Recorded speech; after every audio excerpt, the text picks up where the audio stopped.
पहले जरा ये समझो कि सीटेट नेट की सबसे ज़्यादा पूछे जाने वाली लर्निंग थ्योरीज कौन सी है।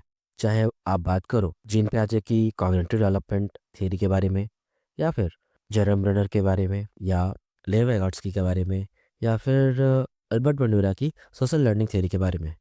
और ये सारी थ्योरीज तीन सबसे इम्पॉर्टेंट स्कूल ऑफ साइकोलॉजी से बिलोंग करती है, जो कि है कॉग्निटिविज्म, कंस्ट्रक्टिविज्म और सोशल कंस्ट्रक्टिविज्म। इसीलिए आपको इन तीनों स्कूल्स का नॉलेज होना बहुत ही इम्पोर्टेंट हो जाता है। आज के इस वीडियो में हम इन तीन स्कूल्स को इतना सिंपल से कीवर्ड्स और एग्जांपल्स के साथ समझेंगे कि थ्योरी या एमसीक्यू देखते ही आपको आंसर ऑटोमेटिकली समझ में आ जाएगा। तो नमस्कार जोहार, मेरा नाम है शरद कुमार और स्वागत है आप सबका हमारे चैनल प्रोफेसर ऑफ एनजीटी में।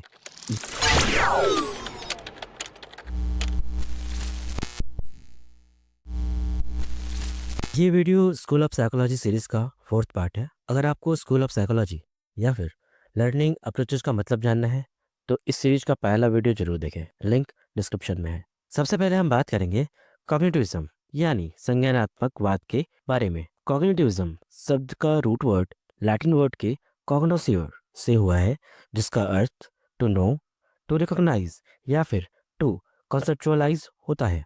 एक तरफ जहाँ बिहेवियरिज्म दिमाग को ब्लैक बॉक्स समझता था, वहीं पे संज्ञानात्मकवाद दिमाग को एक कंप्यूटर की तरह समझता है जो कि इंफॉर्मेशन को प्रोसेस करता है। ब्लैक बॉक्स का मतलब कि दिमाग के अंदर क्या चल रहा है हम नहीं देख सकते। बिहेवियरिज्म मानता था कि हम लोगों को ऑब्जर्व करते हैं। अगर हम बात करें कॉग्निटिविज्म के बारे में तो ये सिर्फ हमारे दिमाग को नहीं देखता, बल्कि ये देखता है कि हम जानकारी को प्रोसेस कैसे करते हैं, हम सोचते कैसे हैं, हमारी मेमोरी और डिसीजन मेकिंग काम कैसे करती है। अब समझो कि कंप्यूटर काम कैसे करता है। कोई भी इंफॉर्मेशन एज ए इनपुट काम करती है, फिर इसको हम प्रोसेस करते हैं और फिर वांटेड आउटपुट की तरफ जाते हैं। शॉर्ट में समझो इनपुट, प्रोसेस एंड आउटपुट। अब अकॉर्डिंग टू कॉग्निटिविज्म हमारा दिमाग भी कंप्यूटर की तरह काम करता है। जैसे समझो आप रोड पर रेड सिग्नल देखते हो, दिमाग सोचता है रेड का मतलब तो स्टॉप होता है या फिर मे बी फाइन लग जाए अगर हम सिग्नल को तोड़ते हैं तो, और आप गाड़ी रोक देते हो। अगर मैं पूछूं कि व्यवहारवाद या फिर बिहेवियरिज्म के जनक कौन है, तो आपका दिमाग मेमोरी को रिकॉल करता है और फिर आप जवाब देते हो। क्या आप इसका आंसर कमेंट बॉक्स में बता सकते हो? देखो, जिस तरीके से तुम्हारा दिमाग एज ए इनपुट, प्रोसेस और आउटपुट के जैसा काम किया, इसीलिए कॉग्निटिविज्म लर्निंग को इंफॉर्मेशन प्रोसेसिंग समझता है। यानी हम इंफॉर्मेशंस, फैक्ट, कॉन्सेप्ट इत्यादि को इंटरनली प्रोसेस कैसे करते हैं उसके बारे में बात करते हैं। चलो इसको हम एक फ्लो चार्ट से समझते हैं। इस डायग्राम के थ्रू कॉग्निटिव डेवलपमेंट या फिर कॉग्निटिविज्म के कुछ मेन फीचर्स को समझते हैं। सबसे पहला है मेंटल प्रोसेस। इसको हम फंक्शंस ऑफ माइंड भी कहते हैं। यानी कि कॉग्निटिव डेवलपमेंट एक मेंटल प्रोसेस है। ये बाहर से डायरेक्टली दिखाई नहीं देता, बल्कि दिमाग के अंदर चलता है। और मेंटल प्रोसेस से रिलेटेड फंक्शंस है memory, knowledge, thinking, understanding, creativity, analysis, value judgement, ETC. जितने भी फंक्शन हैं जो कि कोरिलेट करते हैं या रिलेट करते हैं आपके मेंटल प्रोसेस से, वो सारा कुछ शामिल होगा। यहाँ पे बस 7 है, लेकिन आप और भी ऐड कर सकते हो जो कि मेंटल प्रोसेस से रिलेटेड है। इसका नेक्स्ट फीचर है कि ये क्वालिटेटिव होता है नेचर में। यानी कि आप इसको डायरेक्टली देख नहीं सकते, मेजर नहीं कर सकते, क्वांटिफाई नहीं कर सकते। मेंटल प्रोसेस होने की वजह से इसका जो नेचर है वो क्वालिटेटिव रहता है। यानी कि इसे सिर्फ मार्क्स या नंबर से मेजर नहीं किया जा सकता। यहाँ पे फोकस होता है इन सारे टर्म पे, जिसको हम डायरेक्टली मेजर नहीं कर सकते। जैसे कि मान लो बॉटल है, तो बॉटल का हम वेट जितनी बार मेजर करेंगे वो उतनी बार सेम रहेगा। या फिर उसका बॉटल का हाइट है, हम जितनी बार भी मेजर कर ले बॉटल का हाइट सेम रहेगा। लेकिन अगर हम किसी बच्चे की मेमोरी टेस्ट करें और हम 10 बार टेस्ट करते हैं बच्चे की मेमोरी किसी टेस्ट के थ्रू, तो क्या बार बार टेस्ट लेने के बाद भी टेस्ट का रिजल्ट सेम होगा या फिर चेंज होगा? आप कहोगे ये चेंज होगा, और उसी को हम कहते हैं कि ये सब्जेक्टिव होता है। हर बच्चे के लिए अलग अलग या सेम बच्चे के लिए सेम टेस्ट या क्वेश्चंस को बार बार हम रिपीट करेंगे तो हो सकता है कि बच्चा का जो स्कोर है वो बेहतर होता जाएगा। और सब्जेक्टिव प्रोसेस बताता है कि हर बच्चा यूनिक होता है। और कॉग्निटिव डेवलपमेंट का सबसे बड़ा फीचर्स में से एक फीचर है कि ये एक्टिव प्रोसेस है। यानी कि यहाँ पे जो लर्नर है, जो बच्चा है, वो पैसिव लिसनर नहीं होता, पैसिव लर्नर नहीं होता, बल्कि वो एक्टिवली पार्टिसिपेट करता है, एक्टिवली सोचता है, कॉन्सेप्ट को समझता है, एनालिसिस करता है, कुछ नया बनाता है, etc। इसीलिए कॉग्निटिव डेवलपमेंट को या फिर कॉग्निटिज्म को हम एक्टिव प्रोसेस कहते हैं, क्योंकि यहाँ बच्चा किसी कॉन्सेप्ट का निर्माण स्वयं करता है। अब हम बात करें कि कॉग्निटिव डेवलपमेंट एक्टिव प्रोसेस क्यों है, क्योंकि यहाँ बच्चा पैसिवली सिर्फ सुनता नहीं बल्कि एक्टिवली पार्टिसिपेट करता है। जब लर्नर इंफॉर्मेशन को प्रोसेस करता है या प्रायर नॉलेज से कनेक्ट करता है या फिर प्रॉब्लम को सॉल्व करता है, तो इस दौरान उसका जो दिमाग है वो एक्टिव होता है। कॉग्निटिविज्म को या फिर कॉग्निटिव डेवलपमेंट को एक्टिव प्रोसेस इसीलिए कहा जाता है क्योंकि यहाँ पे लर्नर सिर्फ इंफॉर्मेशन को रिसीव नहीं करता बल्कि वो एक्टिवली सोचता है, अपने इंफॉर्मेशन को प्रोसेस करता है, नॉलेज से कनेक्ट करता है, प्रॉब्लम को सॉल्व करता है, एनालिसिस करता है। यहाँ पर सिर्फ नॉलेज ट्रांसफ़र नहीं होता बल्कि लर्नर खुद कंस्ट्रक्ट करता है। इसीलिए कॉग्निटिव डेवलपमेंट को एक एक्टिव प्रोसेस कहा जाता है। एक तरफ बिहेवियरिज्म सिर्फ स्टिमुलस और रिस्पॉन्स के बारे में बात करता है। वो ये फोकस नहीं करता कि हमारा दिमाग सोचता कैसा है, हमारा दिमाग समझता कैसे है, और बिहेवियरिज्म बच्चे को पैसिव लर्नर मानता है। वहीं पे कॉग्निटिविज्म बच्चे को एक एक्टिव लर्नर मानता है या फिर एक्टिव प्रोसेस मानता है कि बच्चा अपने ज्ञान का निर्माण स्वयं करता है। जहाँ पे बिहेवियरिज्म माइंड को एक ब्लैक बॉक्स समझता था और वहीं पे जो कॉग्निटिविज्म है वो ये बताता है कि हमारा दिमाग इन्फॉर्मेशन को प्रोसेस कैसे करता है। जैसे कि हम किसी चीज़ को याद कैसे करते हैं, याद करने का या मेमोराइजेशन का प्रोसेस क्या है, हम सोचते कैसे हैं, हम डिसीजन कैसे लेते हैं, हम किसी चीज़ को क्रिएट कैसे करते हैं, किसी चीज़ को हम ब्रेक डाउन करके कैसे समझते हैं, उसको हम एनालिसिस कहते हैं, इत्यादि। आई होप आपको कॉग्निटिविज्म का मेन कॉन्सेप्ट समझ में आया होगा। चलो अब हम बात करते हैं इसके कुछ फाउंडिंग प्रिंसिपल्स के बारे में। सबसे पहला है मेंटल प्रोसेस और सेंट्रल, जिसको हम पिछले स्लाइड में देख चुके हैं। नेक्स्ट है learning equal to information processing. Cognitive mind को एक इंफॉर्मेशन प्रोसेसिंग सिस्टम मानता है जैसे कि कंप्यूटर। नेक्स्ट है understanding is greater than rote learning, यानी कि जो अंडरस्टैंडिंग है ना वो एक एक्टिव प्रोसेस है और जो रोट लर्निंग है वो एक पैसिव प्रोसेस है। बच्चा यहाँ पे बिना सोचे समझे किसी कॉन्सेप्ट को रट रहा है, और जब आप किसी कॉन्सेप्ट को समझते हो तो वो एक्टिव लर्निंग होता है।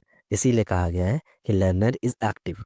नेक्स्ट और आखिरी पॉइंट है कि नॉलेज इज स्ट्रक्चर्ड, यानी कि कॉग्निटिविज्म के अकॉर्डिंग इंफॉर्मेशन रैंडमली स्टोर नहीं होता बल्कि स्ट्रक्चर और ऑर्गेनाइज तरीके से होता है।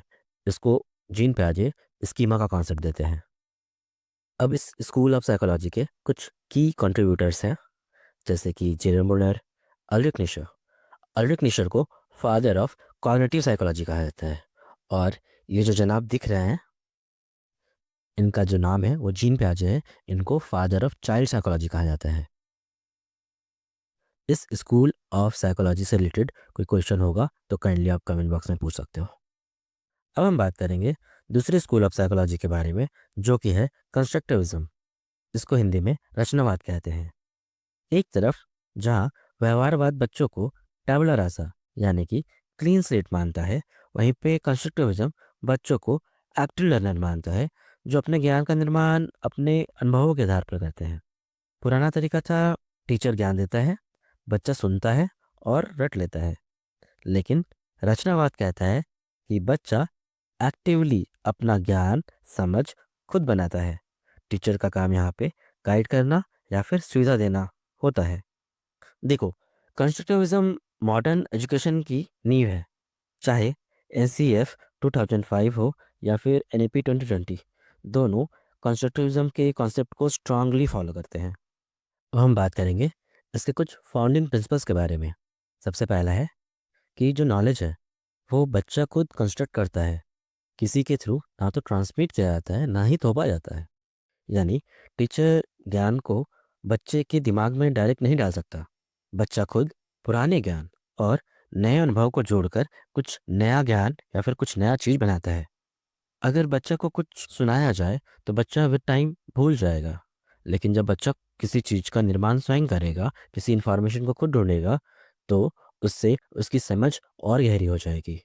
उदाहरण के तौर पे समझो कि टीचर बोर्ड पे लिखता है कि पानी को 100 डिग्री सेल्सियस पर गर्म करते हैं। बच्चा रट लेता है, लेकिन कॉन्स्ट्रक्टिविज्म के अनुसार जब बच्चा खुद टीचर की निगरानी में पानी को गर्म करता है और थर्मामीटर के थ्रू उसको मेजर करता है, नोट करता है, तब उसका जो समझ है और जो ज्ञान का निर्माण है वो गहरा हो जाता है। अब जो दूसरा पॉइंट है, learning is active and experiential, यानी कि सीखना अधिगम सक्रिय और अनुभव आधारित होता है। बच्चा यहाँ चुपचाप सुनकर नहीं बल्कि लर्निंग बाय डूइंग करके सीखता है। इसीलिए बच्चे को हम एक्टिव लर्नर कहते हैं। नेक्स्ट पॉइंट है प्रायर नॉलेज शेप्स लर्निंग, यानी कि पूर्व ज्ञान अधिगम को सीखने को आकार देता है। बच्चा जो पहले से जानता है उसी के आधार पर नई चीज़ को समझता है। अगर पुराना ज्ञान गलत हो तो नया ज्ञान भी गलत हो सकता है।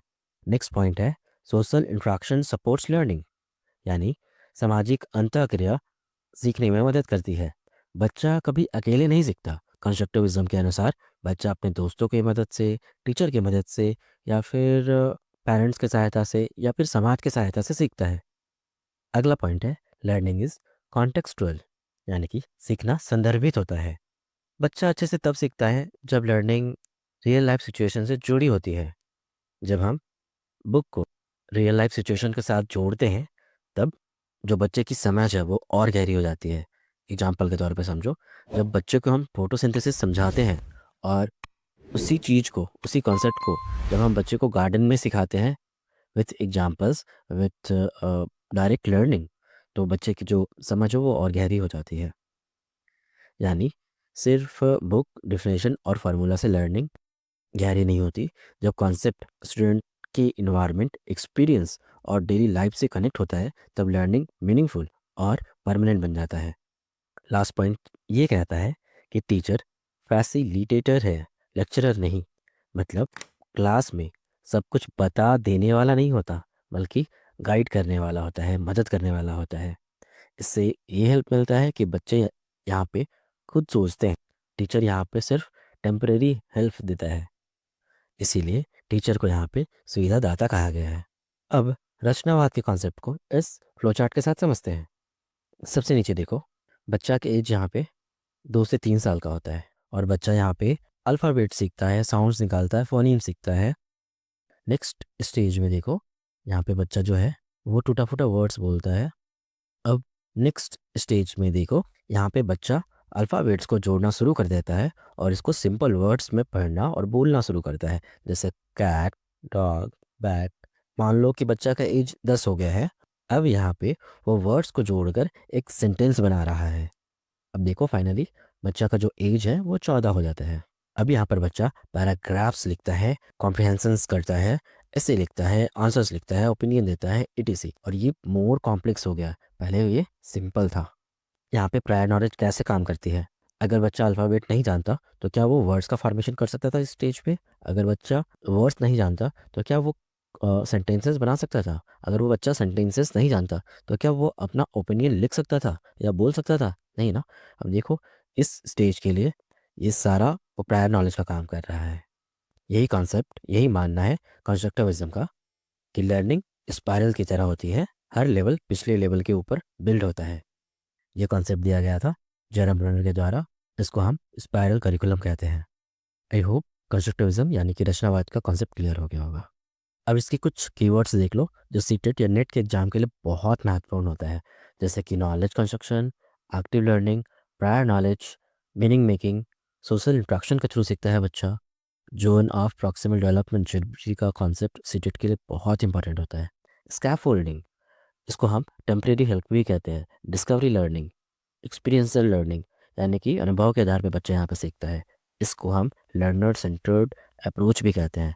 यहाँ पे टीचर का जो काम है वो सुविधादाता का है। बच्चा कोलैबोरेटिव लर्निंग से सीखता है, पीयर लर्निंग से सीखता है, और जो लर्निंग है वो कॉन्टेक्सचुअल होती है। आई होप कंस्ट्रक्टिविज्म का कॉन्सेप्ट आपका क्लियर हो गया होगा।